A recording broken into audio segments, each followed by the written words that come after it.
Hi, என் பேர் பிரீதா. நீங்கள் பார்க்குறது ஐஃபன் தமிழ். புது வீடியோஸ் பார்க்கணுன்னா பெல் ஐக்கனை ப்ரெஸ் பண்ணுங்கள். அப்போ தான் நோட்டிஃபிகேஷன் கிடைக்கும். குழந்தைங்களா இருக்கட்டும் இல்லை பெரியவாளாக இருக்கட்டும், இப்போ நம்ம பிஸி லைஃப்பில் ஒரு ஹெல்த் ட்ரிங்க் ரொம்ப இம்பார்ட்டண்ட். இன்றைக்கி நான் உங்களுக்கு காமிக்க போகிறது ராகி மால்ட். இது நீங்கள் வீட்டிலேயே ரொம்ப ஈஸியாக தயாரிக்கலாம். எப்படி பண்ணணுன்னு பார்க்கலாமா?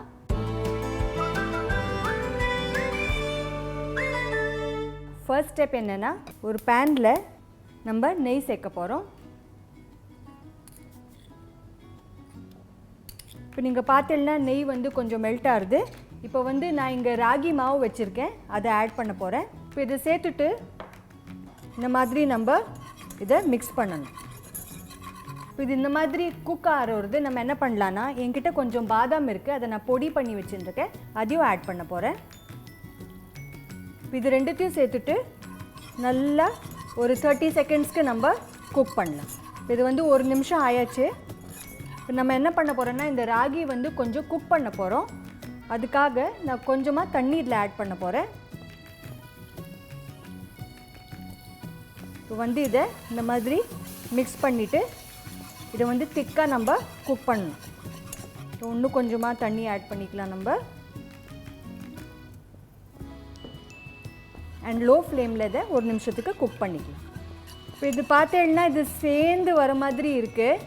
இது ராகி கொஞ்சம் குக் ஆயாச்சு ஆல்ரெடி. இப்போ இதில் நான் பால் ஆட் பண்ண போகிறேன்.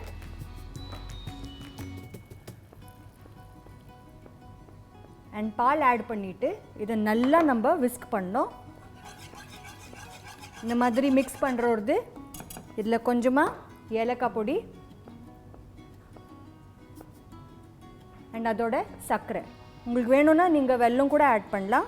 இது எல்லாத்தையும் சேர்த்துட்டு லோ ஃப்ளேமில் ஒரு 2 நிமிஷத்துக்கு ஒரு கொதி வர வரையும் நம்ம குக் பண்ணலாம். பார்த்தீங்கன்னா இது நல்லா கொதிச்சாச்சு, கொஞ்சம் கெட்டியும் ஆயாச்சு. உங்களுக்கு இது ரொம்ப லிக்விடாக வேணும்னா கொஞ்சம் பால் எக்ஸ்ட்ராவாக ஆட் பண்ணிக்கலாம், இல்லை தண்ணி கூட எக்ஸ்ட்ராவாக ஆட் பண்ணிக்கலாம். இப்போ நான் ஃப்ளேமை ஸ்விட்ச் ஆஃப் பண்ணிவிட்டு கொஞ்சமாக நட்ஸ் இப்போ இதில் ஆட் பண்ண போகிறேன், மிக்ஸ் பண்ண போகிறேன். இப்போ நம்ம இதை சர்வ் பண்ணலாம். இந்த ரெசிபி பார்த்தீங்கன்னா ரொம்ப ஈஸி அண்ட் ரொம்ப ஹெல்தி. நீங்கள் நிச்சயமாக இதை வீட்டில் ட்ரை பண்ணணும்.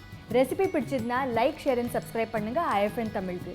அண்ட் இதே மாதிரி சுவையான ரெசிபிஸ் பார்க்கணுன்னா பெல் ஐக்கனை ப்ரெஸ் பண்ணுறதுக்கு மறக்கக்கூடாது.